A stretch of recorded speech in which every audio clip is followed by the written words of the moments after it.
મિત્રો આજે યુટ્યુબ ચેનલમાં તમામ મિત્રોનું સ્વાગત છે અને જય માતાજી બધા મિત્રોને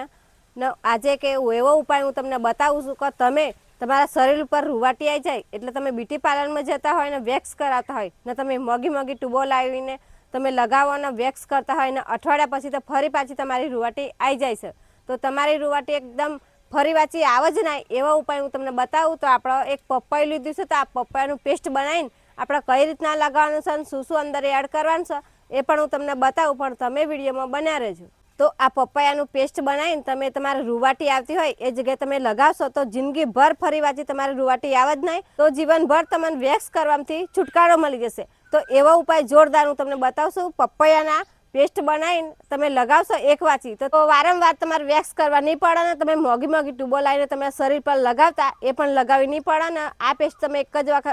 વખત આ પેસ્ટ તમે લગાવી દેશો તો તમારી રૂવાટી નીકળી જશે તો ફરી પાછી રૂવાટી આવે નહીં ને તમે કેમિકલવાળી ટ્યુબો લાવીને તમે લગાવતા અને તમારા શરીર પર નુકસાન થતું તો આપણા દેશ તમે પણ વિડીયોમાં જોડાઈ રહેજો તો તમને ખબર પડશે તો આપણે પપૈયું લીલ દીધું છે ને આપણે એના કાપી કાઢીને કાપીને એના છોલવાનું છે અને કયું આપણે અંદર નાખવાનું છે અને કઈ રીતના પેસ્ટ બનાવવાનું છે એ પણ તમે વિડીયોમાં બનાવી રહેજો ને તમારે પણ પપૈયું લેવું હોય તો નાનું લેજો અમને તો મોટું મળ્યું એટલે મેં તો મોટું લીધું છે આપણે પપૈયાની અંદરથી આપણે ચીર એક કાઢી લીધી છે ને આવડી જ તમારે લેવાનું છે 100 ગ્રામ જ લેવાનું છે અને આપણે એની છાલ પણ કાઢી લઈએ તો આ રીતના આપણે એને છાલ કાઢી લેવાની છે ને મોટું તમે નહીં લો ને તો પણ ચાલી જશે 100 ગ્રામનું તો બહુ થઈ ગયું તો આ રીતના છાલ પણ કાઢી લેવાની છે ને પછી આને શું કરવાનું છે એ પણ હું તમને બતાવું તો તમે વિડીયોમાં બન્યા રહેજો તો હવાના ઝીણા ટુકડા કરી દઈએ આ રીતના એકદમ નાના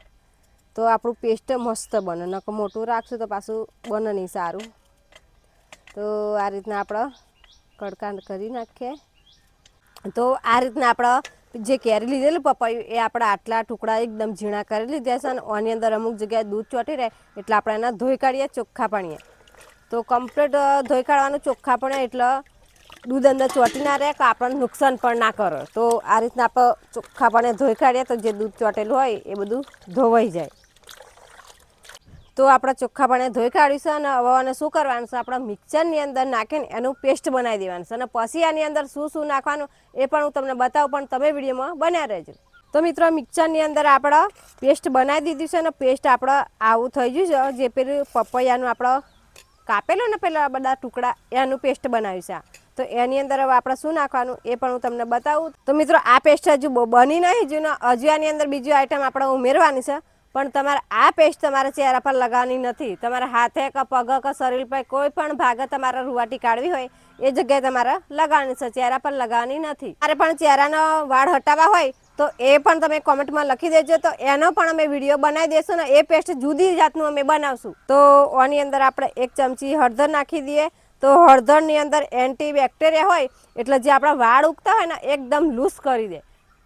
નરમ કરી દે આપણા વાળ એટલે આપણે હળદર 1 ચમચી નાખી દીધી છે ને આપણે મિક્સ કરી લઈએ અને હજુ પાછું બીજી એક વસ્તુ આપણે આની અંદર નાખવાનું છે ને એ વસ્તુ શું નાખવાનું એ પણ તમે વિડીયોમાં બના રહેજો તો તમને ખબર પડશે તો હળદર પણ આપણે નાખી દીધી છે તો હવાની અંદર આપણે એલોવેરા જેલ નાખવાની છે તો એલોવેરા જેલ કેમ નાખવાની છે કે આ પેસ્ટ આપણું ઠંડુ બની જાય એટલે નાખવાની છે અને આપણા શરીરના કોઈ પણ ભાગમાં આપણે આ પેસ્ટ લગાવીએ તો આપણને બળતરા ના થાય એ માટે આપણે એલોવેરા નાખવાની છે આની અંદર તો આપણે એલોવેરા પણ મિક્સ કરી દઈએ આપણે 3 વસ્તુ નાખ્યું છે તો ત્રણેય વસ્તુ એક જ થઈ જવું જોઈએ આમાં જુદું પડે એ રીતના અહીં કરવાનું એક જ પેસ્ટ બનાવી દઈએ ને પછી કઈ રીતના આપણે લગાવવાનું શું કરવાનું છે એ પણ હું તમને બતાવું પણ તમે વિડીયોમાં બન્યા રહેજો તો આ રીતે આપણે મિક્સ કરી દેવાનું છે